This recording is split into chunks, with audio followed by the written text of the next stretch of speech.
আমরা করছি আজকে এইখানে মাইলস্টোন হয়েছে, কালকে অন্য স্কুলে হতে পারে। এই আবাসিক এলাকায় কেন যুদ্ধ বিমানের প্রশিক্ষণ চলবে? আমার কথা এইটা, কোশ্চেন এখানে কেন চলবে? অন্যান্য চট্টগ্রাম আছে, কক্সবাজার এলাকা আছে, ওইখানে চলবে। আজকে এত ছোট ছোট বাচ্চারা আগুনের এই শিখাগুলো দেখে তো বের হতে পারে নাই, ওরা তো আগুনের কাছে যেতেই পারে নাই, ওরা কিভাবে মারা গেল? লাশ কোথায়? আমরা লাশ চাই, বা আমাদের বাবা মার কোলে যেন লাশগুলো ফেরত দেওয়া হয়। আমাদের দাবি একটাই, কোনো লাশ যেন লুকানো না হয়। আজকে আমার বাচ্চা এখানে পড়ে, আমার বাচ্চা যদি ইংলিশ মিডিয়ামে না পড়ে বাংলা মিডিয়ামে থাকতো, আজকে আমার বাচ্চার পিছনে আমি এভাবে লাশ খুঁজতাম, আমি পেতাম না। আজকে আমি এই মাঠে এর জন্য, লাশগুলো যেন, দুর্ঘটনা হয়ে গেছে, লাশগুলো যেন আমাদের বাবা মার হাতে ফেরত দেওয়া হয়। আমার দাবি একটাই। আর এই ছোট ছোট বাচ্চাদের উপরে, এই স্কুলের শিক্ষকের উপরে যেন কোনো রকম কোনো অত্যাচার না করা হয়। আপনি কি মনে করছেন যে লাশ লুকানো হয়েছে? অবশ্যই। কেন মনে করছেন? মনে করছি না, আমি নিজেও লাইভ দেখেছি, রাত 2টা-1টার সময় নিজে লাইভ দেখেছি। স্টুডেন্টরা এখান থেকে লাইভ করছে যে না, লাশগুলো গুম করার জন্য অ্যাম্বুলেন্স ঢুকছে, বিভিন্ন গাড়ি ঢুকছে। কিসের জন্য? সন্ধ্যার দিকে লুকানো হয়েছে। হ্যাঁ, ঘটনাস্থলে ছিলাম কালকে যখন ঘটনা ঘটেছে, তখন আমার বোনের ছেলে, আমরা আসছি এখানে।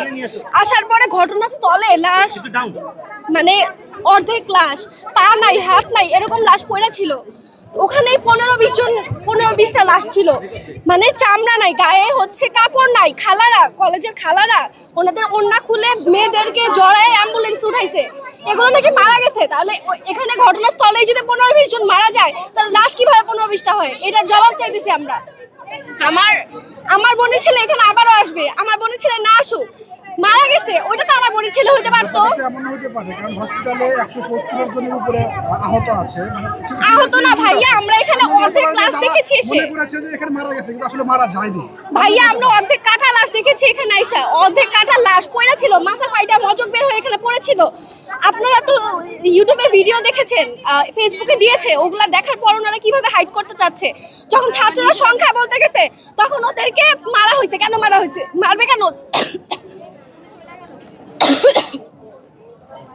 এখানে কোনো কিছু গোপন করা হচ্ছে দেখে শিক্ষকদের গায়ে হাত তোলা হয়েছে। আমি এখানে পড়ি না, আমার ভাগ্নে পড়ে, আমি এক্স মাইলস্টোনিয়ান।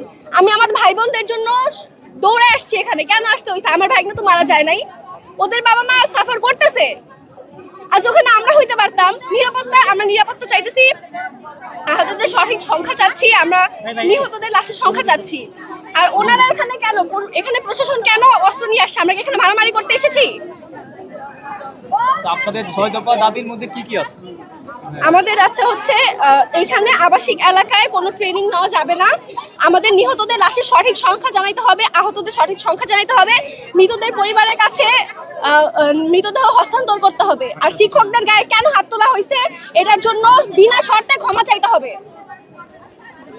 আমরা আর কিছু যাচ্ছি না, আমরা এতটুকুই যাচ্ছি।